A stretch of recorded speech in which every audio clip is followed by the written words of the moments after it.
Hey everybody, this is Todd with Industrial Comfort. And today I'm going to show you how to make this skeleton spline joint for your box corners. Really cool way to dress up your boxes.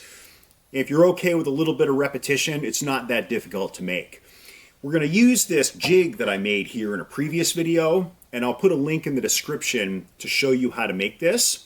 I also have, as you'll notice, a number of other box joints in this sample here that I've made, and I'll put links in the description for these if you're interested in as well. So let's get started on making this skeleton joint. So with our joint made, what we're going to do is set our blade to 45 degrees to match the angle of the miter.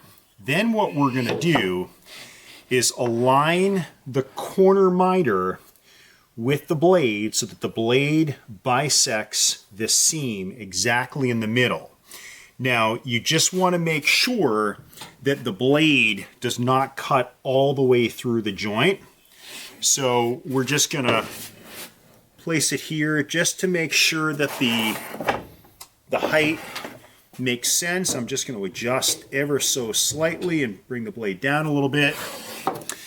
And then we're going to make our cut all the way through the corner joint.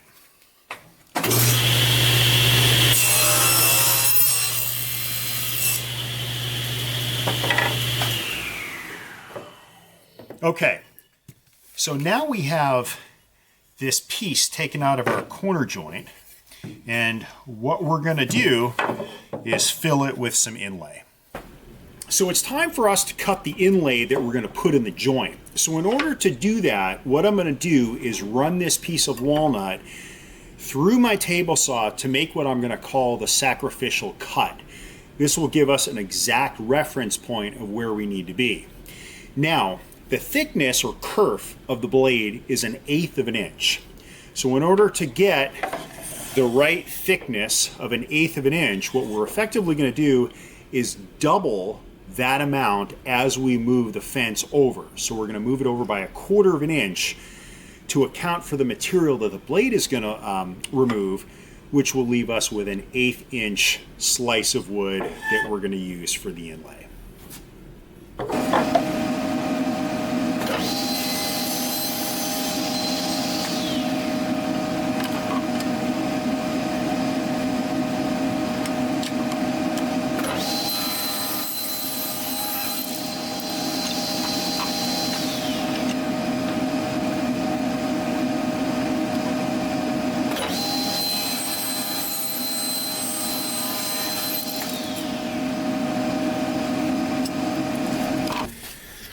Okay, I just cut this down so that I had a piece that wasn't too large. I'm now going to go ahead and glue this into place.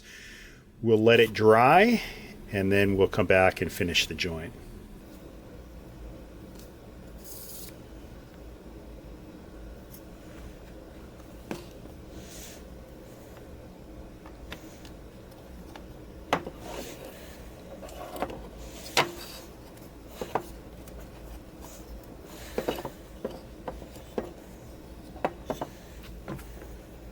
With the glue now dry, I'm just going to cut off the tops and bottoms here and then contour this back to a point again.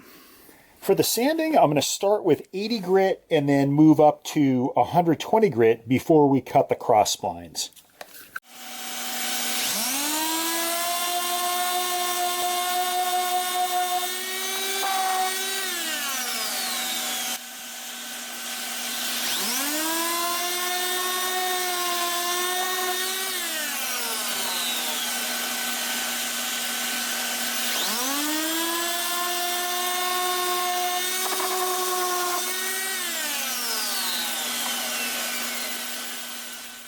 For this next step, as I mentioned, we're going to cut the cross splines that are going to create the skeleton effect.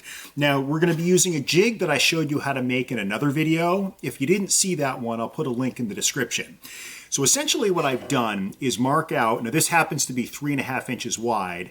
I wanted 4 splines to be in this joint, so I divided by 5, which roughly equated to about 0.7 of an inch. So what I did was I ended up marking here on the joint. I put underneath and then I marked correspondingly on the bottom of this jig. Now, unfortunately, the jig is pretty chewed up, but I think I got enough notations to make it clear. So what I will now do is position the center of the slot for the blade right where the mark is, and I'll bring the fence right in line. Tap it over a little bit. Oh, a little too much. Okay, I'll lock it in place and we'll be good to go to make our first cut, and then we'll successively move on to make our other cuts. Now, one thing you want to keep in mind is that you don't want to raise the blade of the saw too high or you'll cut through the joint. So we're going to bring this one up to about the same height as where the spline on the inside of the miter ends. And we'll bring this up a hair more, right about there, and we'll get cutting.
So we've got the splines now cut. Now from the first step where I cut the initial piece of wood for the first spline, I cut extras so I have some left over. I'm going to use those cut down to size to fill these gaps right here.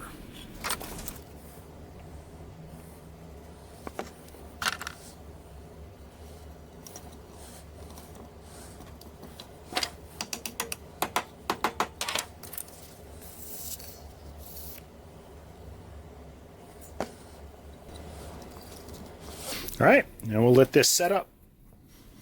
The glue in this joint has dried, so it's time to remove the excess wood before we bring it over for final sand.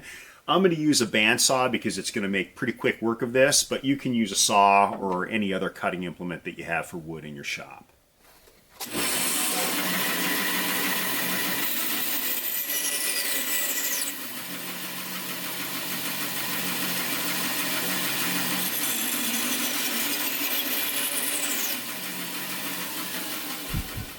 I'm going to use the same procedure as before. I'm going to start with 80 grit and then move on to 120 and then 240, hopefully not losing my sanding pads in the process.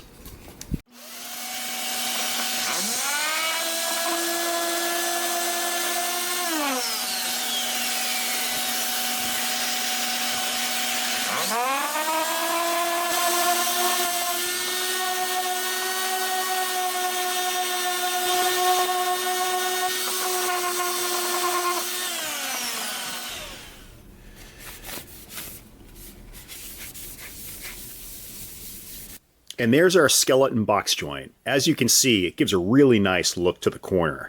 I hope you enjoyed this video. If you found it helpful, please give me a thumbs up and subscribe. Thanks for watching.